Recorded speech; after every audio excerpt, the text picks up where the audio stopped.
c'était sur deux points. Le premier point était la présentation des civilités avant de continuer notre émission. Deuxième point, nous avons voulu entendre de lui de ce qui est de la situation sécuritaire, afin que nous puissions savoir de quoi nous pouvons contribuer pour améliorer la situation. Aussitôt nommé, le général Pacifique Massounzou lance un message fort à Paul Kagame. Les aventures de Paul Kagame en République démocratique du Congo sont arrivées à la fin, mes chers compatriotes. Nous allons en parler dans cette émission. Pourquoi Paul Kagame a-t-il peur du général Pacifique, le général Pacifique Massounzou? Nous allons en parler dans cette émission. Déjà, abonnez-vous, mes chers compatriotes, et partagez cette émission. Félix Antoine Tshisekedi Tshilombo dit non à toute négociation avec le rebelle du M23 qu'il qualifie comme le Rwandais déguisé. Nous allons en parler dans cette émission. Le président Antoine Félix Tshisekedi Tshilombo dit que même si le M23 arrivait devant son domicile, il ne va pas négocier avec le M23. Il ne va pas négocier avec ces Rwandais déguisés en M23.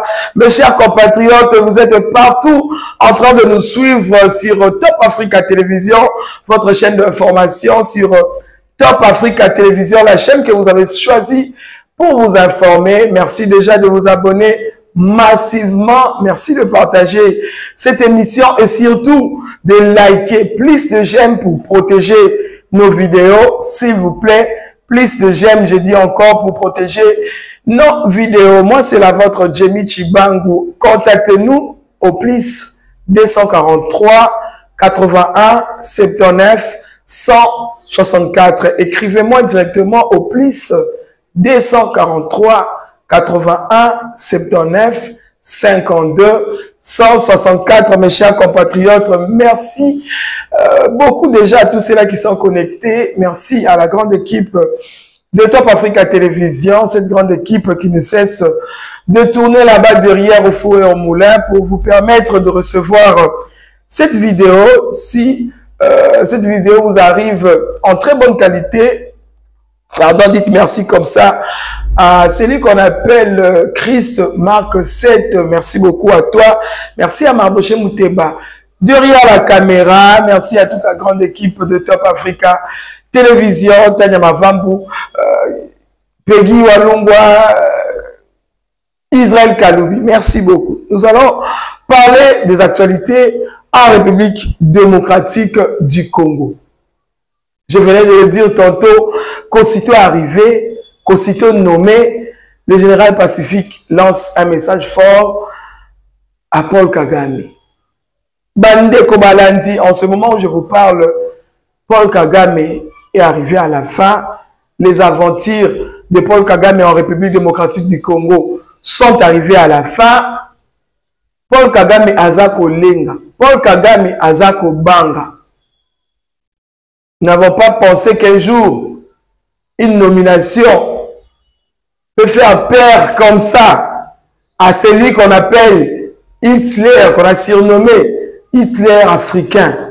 Lelo oyo bandeko balandi bana Congo nyonso partout au Bozali, Paul Kagame pe akomi kobanga. Nous allons parler d'abord de cet homme. Je vous avais promis que nous allons parler en long et en large na ba nomination principalement na général Pacifique Massounzou. Qui est réellement le général Pacifique Massounzou? Pourquoi Paul Kagame azako banga? Général Pacifique azanani pour bangisa Paul Kagame de cette façon? Général Massounzou azanani pour que le régime de Kagame, et comme ça l'appelle, même la communauté internationale,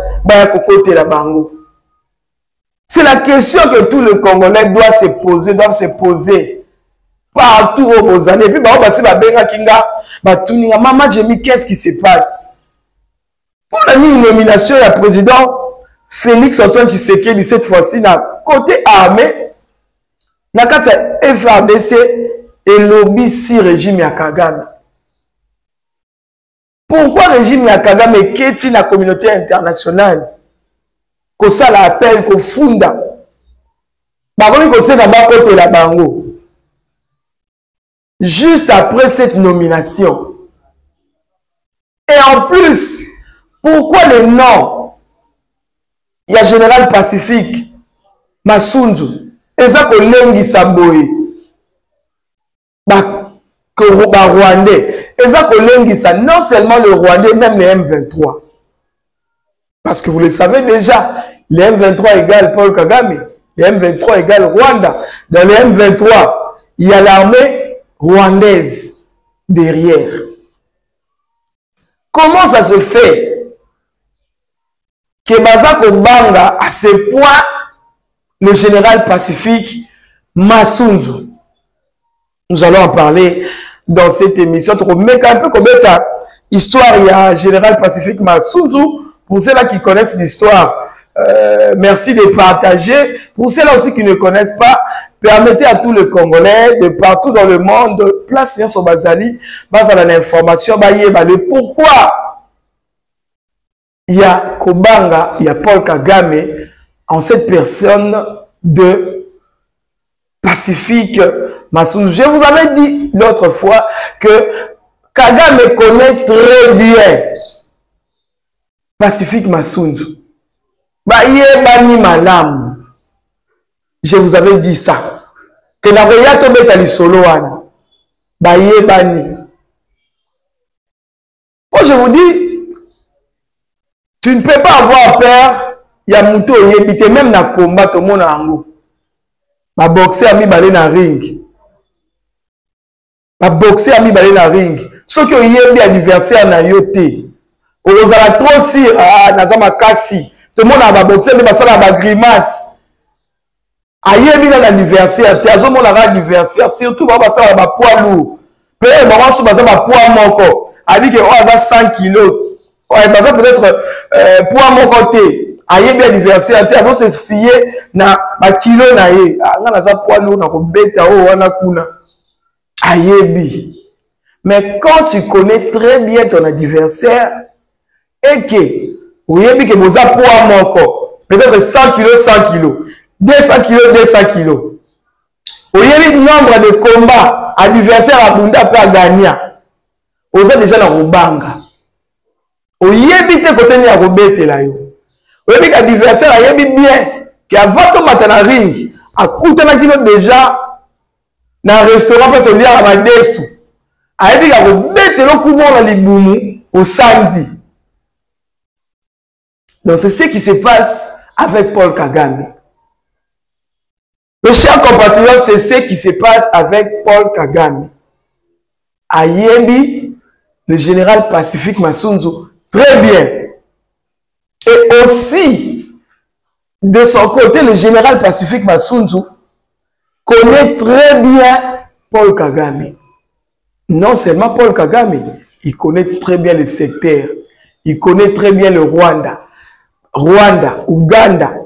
Je sais que Bateau a eu des informations. Bah, ça vous comprendre de quoi je vais parler maintenant. Ayebi très bien. Secteur Rwanda. Bah, entrer dans ma sortie. Parce que vous allez comprendre que Paul Kagame n'a sima M23. Bah, ça a facilité. Il y a recontara partout chez nous. Non seulement parce que nous sommes de pays voisins, que ça a frontière encore, mais bah, Kotaka, une fois, il solo, il y a Afdel. Bah, parcours, nous sommes traversés pour Ayebi entrer dans Bissou. Mais si l'homme avec lequel, l'homme, on a partagé, si Kagame a partager, Sikoyo, Ayebi peut correctement Rwanda, bah, entrer Nyonso. Il y a Rukota na Rwanda, il y a Rukota na Uganda. Ayebi yango très bien. Voilà pourquoi Paul Kagame, Aza, Kobanga, mes chers compatriotes, partagez cette émission pour partager toi Congo, Nyonso, la Congolais, Nyonso. Ici ou ailleurs, dans la diaspora, ba baza awa na ba province nyonso ba comprendre ba oyo pe baza koloba mingi parce que nous avons pu avoir ba message et puis voir plus de messages ba to ba komeli biso ebele yango to senga bande ko bokomela biso. Maman Jimmy, pourquoi le président de la République a voté a nommé pardon un Rwandais ake ko nommé lisusu Rwandais ndenge nini na kati ya armée na biso eloko nini Félix asali bato ba se permettre koloba mingi bato mususu pe bayebi carte nini tata mokonzi mboka abeti te o bayebi peut-être identité correcte ya Pacifique Massunzu te balobi na ndenge na bango, mais la vérité vous allez la voir aujourd'hui même dans cette émission pour comprendre Aza nani le général Pacifique Massunzu. Aza nani. Voilà pourquoi je vais encore reprendre les numéros de téléphone pour ceux-là qui auront besoin encore ya Rokomela Biso. Appelez-nous au plus 243 81 79 52 164. Plus 243 81 79 52 164. Pour la bande baza ici à Kinshasa, on me sera combien de 0 081 79 52 164. Ce numéro est directement sur WhatsApp. Donc, ceux qui vous communiquent biso na WhatsApp, na numéro wana directement tu retard un message. Nabino, mes chers compatriotes, qui est réellement le général Pacifique Massunzu. Mes chers compatriotes, tous ont à moi si mandenge na baki pour nous faire sa explication. Oh, le général Pacifique a parmi les gens Oyo, parce que dans ces maquis, dans le groupe Wana, il y avait aussi des civils. Il y avait un groupe, un maquis moko, ils formé en Ouganda. Maquis Wana, il y avait quelques Tutsis rwandais dans ces maquis. Il y avait aussi quelques Tutsis Congolais, permettez-moi, tout si Congolais, à la raté, maman, j'ai mis tout le bélacango, mais vous permettez, on a plus d'explications. Oyo, Nabenga Bango Bongo, quelques Tutsis Congolais, entre autres le général Pacifique Massunzu, Zaki Nakati, Tozaki na Rwandais, la Kati ya Makiwana, le kola ba Paul Kagame, le kola ba général Oyo, général Obayela Kibiso et pas Musée James Kabarebe, il faisait aussi partie de la Katia groupe Wana. C'était un groupe rebelle à l'époque. Obazalaki ko aidé Museveni pour conquérir ou récupérer les pouvoirs, pour prendre pardon, le pouvoir en Ouganda. Ezaki groupe, il y a Bato Basangana qui pour prêter main fort na Museveni pour prendre le pouvoir en Ouganda. Il y avait des militaires, il y avait des civils. Entre autres, Bato Nototangirabino, Paul Kagame, James Kabarebe, général Pacifique, Ozaki, du côté, il y avait Tutsi Congolais, il y avait quelques Rwandais, quelques Tutsi, Boyebi Bazaki Bélé. Ils ont fait cette rébellion, ils sont arrivés en Ouganda, ils ont pris le pouvoir. Museveni est devenu président en Ouganda à l'époque. Ces groupes de gens, cette rébellion, comme ils ont réussi, comme ils avaient réussi à prendre le pouvoir, et Museveni est devenu président en Ouganda. Moya tika batuba edaki bongo ezaki te akabola ki bango quelques postes, entre autres James Kabarebe, comme d'habitude il y a ba poste soki basali moi rébellion ba pesi poste na Ouganda. Kagame aussi azwa ki pe poste na Ouganda. À un moment, le peuple ougandais bandi ko sala makelele comme nous ndenge tosengaki na musée abengana ba Rwandais na armée to pe na mboka na biso. Le peuple ougandais ont commencé à faire du bruit. Museveni devrait kolongola Paul Kagame, James Kabarebe et tous les autres anomaki bango na pouvoir na ye. Na tête, il y a ba poste clé ya mboka na ye. Population bandi makelele. Il n'avait pas le choix. Mais il ne pouvait pas aussi décevoir ceux-là où il y a un pouvoir. Voilà pourquoi Yoweri Museveni se décide d'aider maintenant à son tour Paul Kagame, James Kabarebe à aller conquérir le pouvoir aussi dans Rwanda. À proposer Bango, à aider Bango en munitions et en hommes.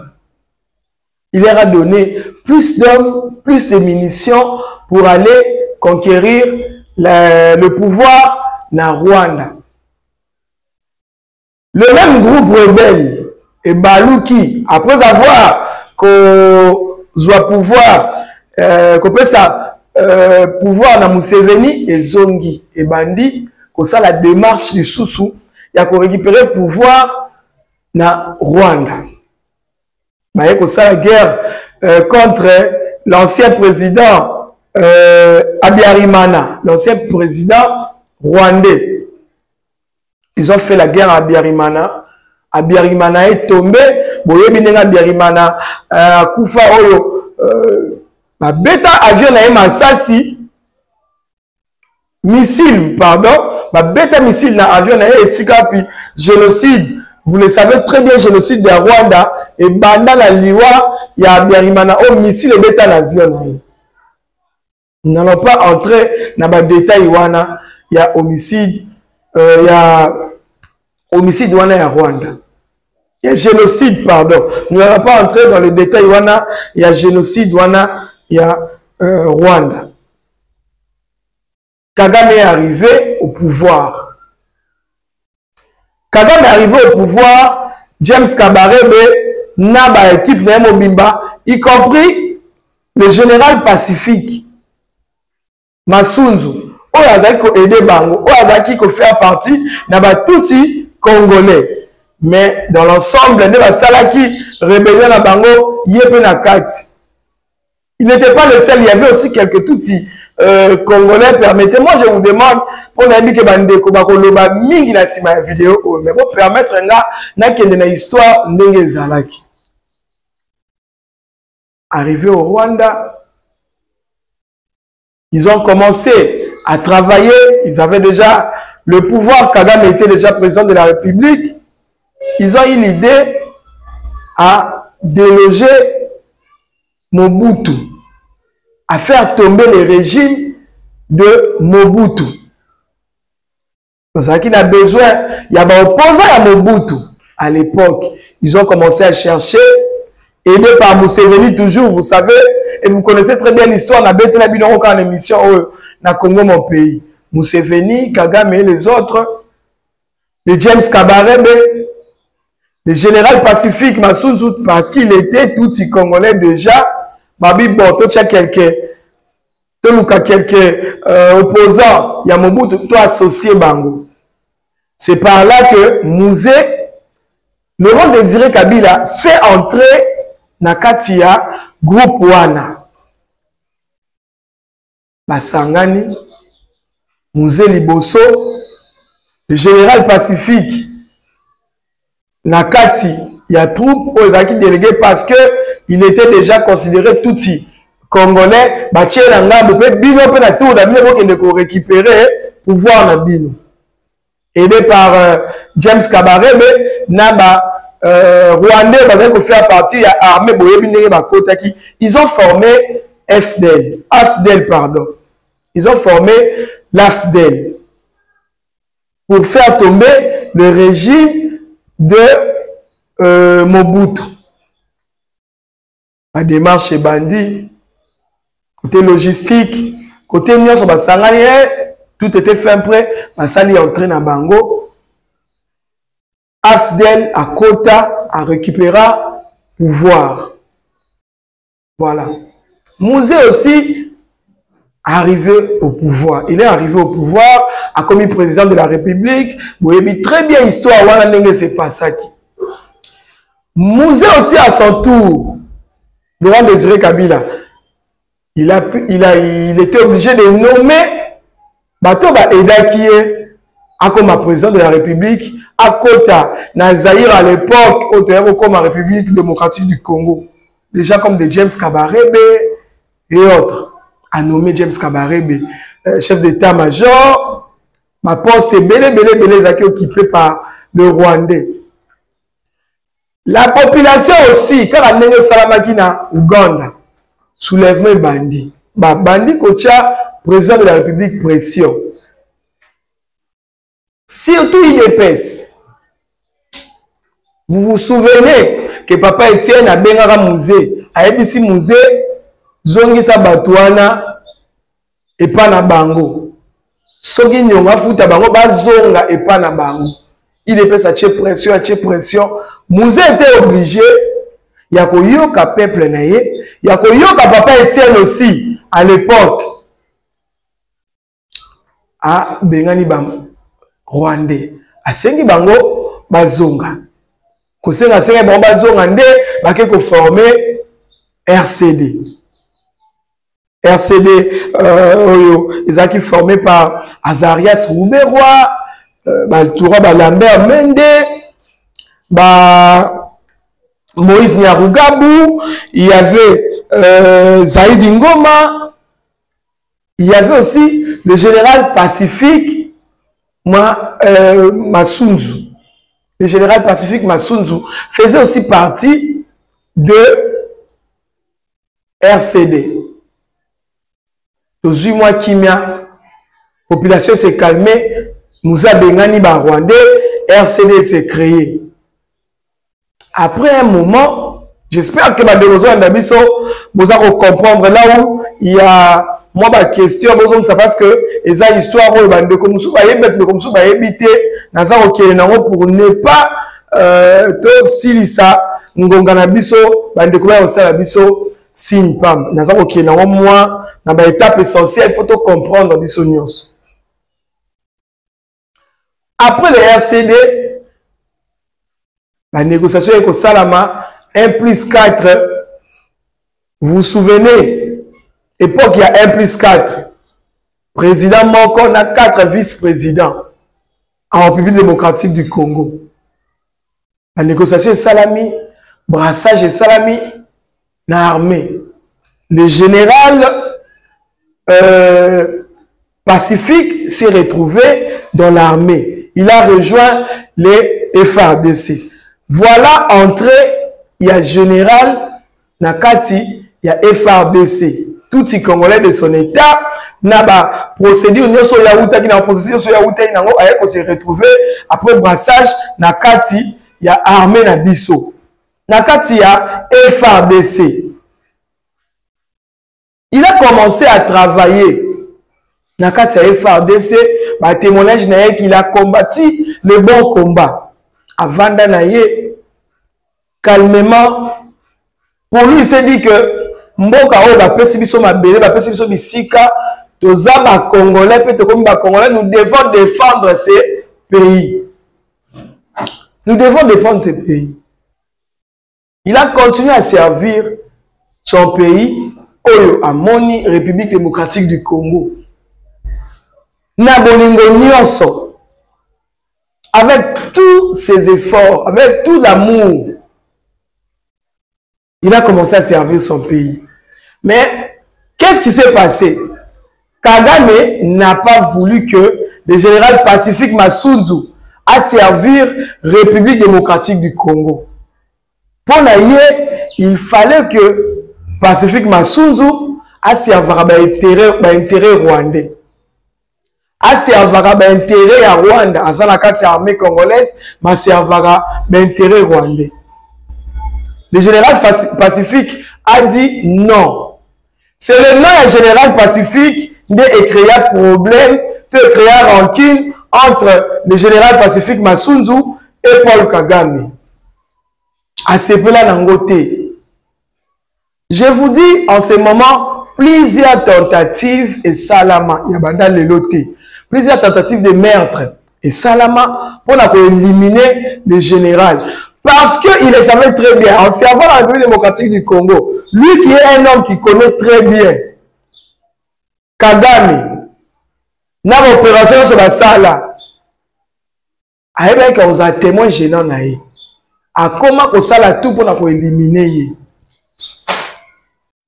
Plus de 22 tentatives de meurtre pour éliminer le général Masunzu.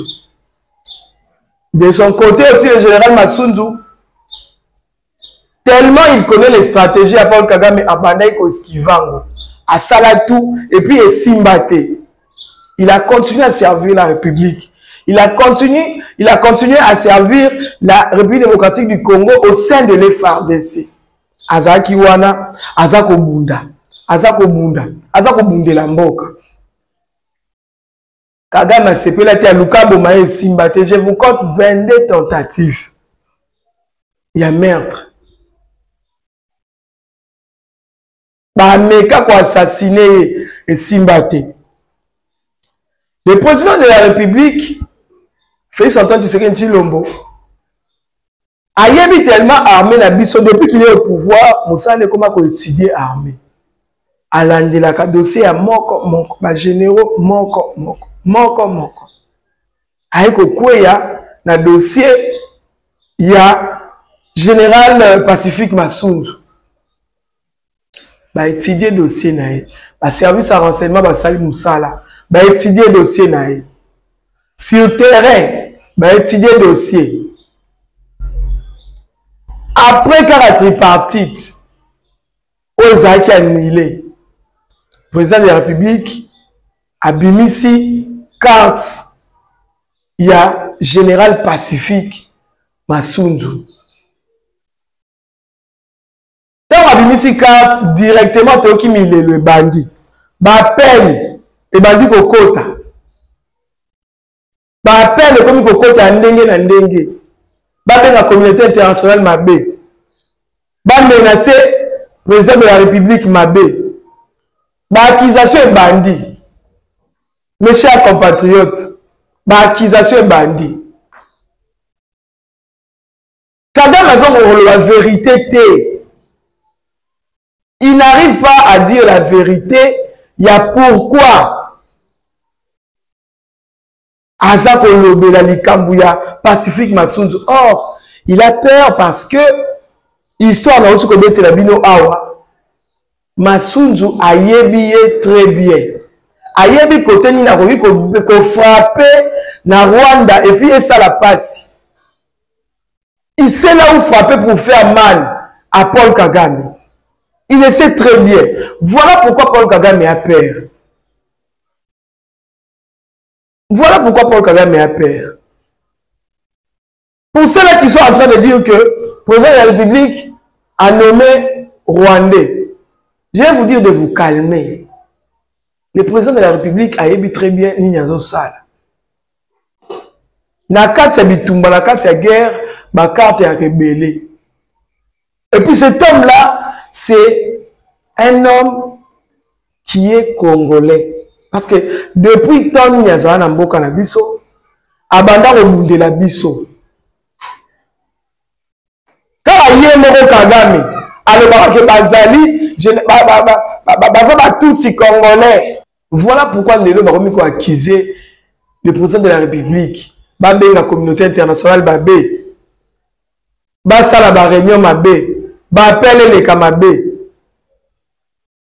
que le président de la République a nommé FDLR, la Katia armée congolaise. A nommé FDLR, la Katia FARDC. Qu'est-ce qui vous fait peur? Hitler d'Afrique a commis Kobanga Ndengenine. Voilà un peu, mes chers compatriotes, l'histoire du général Pacifique Masunzu, d'où il est venu et comment il est entré au sein de l'FARDC depuis tous ces temps.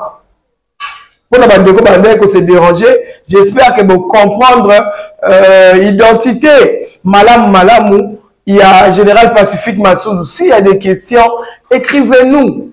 Écrivez-moi sur WhatsApp au plus 243 81 79 52 164. 081 79 52 164. Écrivez-moi directement avec des questions, des suggestions, ou alors, nous avons une information, nous avons partager, nous avons la recherche, nous avons analyse, parce que la République démocratique du Congo, que nous avons besoin que tous les Congolais aient le Congo et la Kindengeni, et l'amour Kindengeni. Le Congo est lié, le Congo est lié. Pour m'abéler à Congo, ça m'abéler na biso. La terre de nos ancêtres. Congo Mboka Nanga. Congo Mboka na lobaka. À chaque fois dans cette émission, Congo Mboka ya DGJA Walungwa. Congo Mboka ya prophète Emmanuel Kambala. Mboka ya batu bakenda sango papa Wemba atika biso, Madilo atika biso, Alain Moloto atika biso, Marie Misamo atika biso, Congo Mboka na bango. Congo Mboka ya Musée Laurent Désiré Kabila. Congo Mboka ya Simon Kimbangu, la terre de Simon Kimbangu. Osakoli ya Nzambe. Oya pesa ba message o l'autre on komona makambo eza koleka. Congo Mboka na ye, Congo Mboka ya bino nyoso bokolanda ngai na Europe, na Asie, na Amerika, boza partout na Afrique. Congo Mboka na bino, Congo Mboka na ngai. Partagez, likez cette émission s'il vous plaît. Bon protéger l'émission Nabiso, abonnez-vous massivement. On va la bongo. À la prochaine. Bye.